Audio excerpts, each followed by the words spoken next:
This is Germanicus and Piso, Revenge, page 3, starting from Defensio. Here's the translation before I start analysing. So, on the remaining charges, the defence faltered, for neither the bribery of the soldiers, nor the ill treatments in the province, and not even insults against the commander, could be denied. Piso could only refute the charge of poison. Meanwhile, at the same time, the cries of the people were being heard in front of the Senate House, that they would not refrain from violence if Piso escaped the senators' votes. So what this passage is saying is that Piso pretty much can't deny anything that he's been accused with, apart from the way in which he has killed Germanicus. So the Senate seem to be of the view that Piso has committed all these crimes, he's incited these soldiers to rebellion, he's doing everything he can to wind up Germanicus, and also that he is involved in the death of Germanicus. And the only thing that Piso seems to be able to claim isn't true is that he used poison to do this. That's because in the court case, this isn't in the Latin that we read, the accusation is that Piso slipped poison into Germanicus's food. So we saw him earlier on in his room, unwell, with all these strange items found in his floors and his walls. But the accusation is that Piso slipped this poison into his food at some kind of dinner party. And Tacitus believes that this is unlikely because there would be several people there at dinner, so it would be hard to get away with without anyone noticing. And also, apparently Piso offered his slaves up for torture, very kind and generous of him, to kind of prove that this can't be true, because if he chooses to poison Germanicus, he's going to have an accomplice, he's going to have to get his slaves involved. So he says, torture my slaves and they will not tell you that I tried to poison him. So the idea of poison is denied by Piso in the court case, but he doesn't seem to be able to deny outright that he did kill Germanicus. Okay, so at the start of this passage, we have Defensio in ceteris criminibus trepidavit. So on the remaining charges, the defence faltered. It's not the most exciting analytical point, but you can mention the use of this verb trepidavit, which means faltered. So it shows how they are struggling in the court case. Remember, the defence is Piso here. And then we have this list of things that he's been charged with. And Tacitus highlights this list by repeating a negative sound, neque. Sorry, first one there. So neque, and then ne. So neque, ne.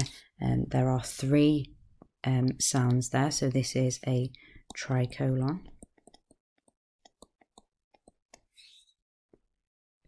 And the tricolon of negative words, so tricolon of negatives, highlights the hopelessness of Piso's position. Because he's saying here, neither the bribery of the soldiers, which is ambitio militum, nor the ill treatment in the province, which is injuria in provinciam, and not even insults against the commander, which is all this stuff here, and then the final phrase at the end, could be denied. So this is a list of the 3 things that Piso can't deny, and that tricolon there, neque, ne, shows how hopeless this is, it makes the list sound longer, and the longer the list is of things that he can't deny, the more hopeless he seems to be in his court case. And the most significant thing about all these accusations is that they could all be punished by the death penalty. They weren't necessarily always 100% punished by the death penalty, but all these crimes had been previously punished in that way. So again, you can see how serious this situation is for Piso. The next thing to point out is the word solum, which is at the start of the next phrase. So that means that it's emphatically positioned. So it's emphatically positioned at the start of the next phrase. Solum means only. And this is the part where Tacitus is saying that only the charge of poison, veneni crimen, could be denied by Piso.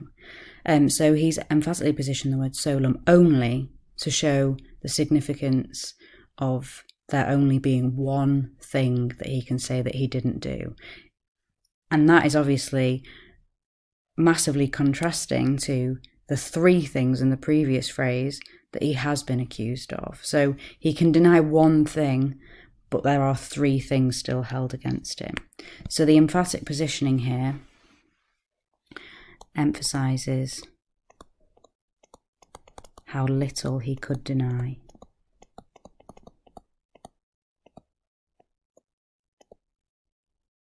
He can only find one thing to argue against. The next thing is just a kind of tiny literary technique to kind of create a bit of a scene, which is the phrase at simul at the start of the next sentence. So at simul means but at the same time. We translated it as meanwhile at the same time. So here we just have Tacitus switching the scene. So it's a nice little phrase, which takes us from inside the courthouse to outside the courthouse, and we see how the people feel. And in fact, you could say that populi is emphatically positioned here at the start of the description. As soon as he said, right, meanwhile, he starts talking about populi, the people. So this shows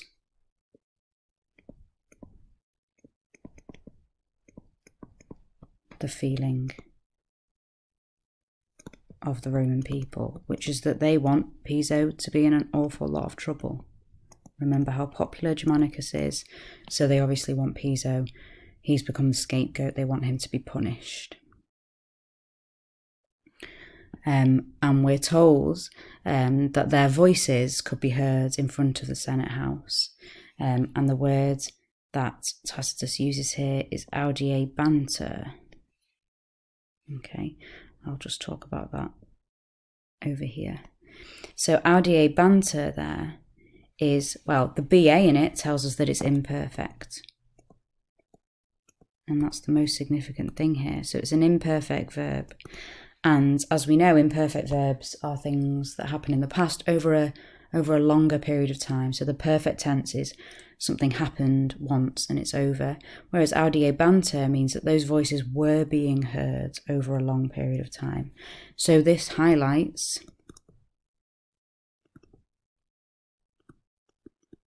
the continuous cries of the people. They're outside for a long time. They're happy to stand out there and wait for Piso to be charged because firstly, they love Germanicus so much, and secondly, they hate Piso so much.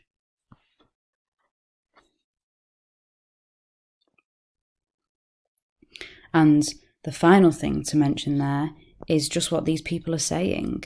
It's pretty significant what they're saying, that they would not hesitate manibus, literally from using their hands.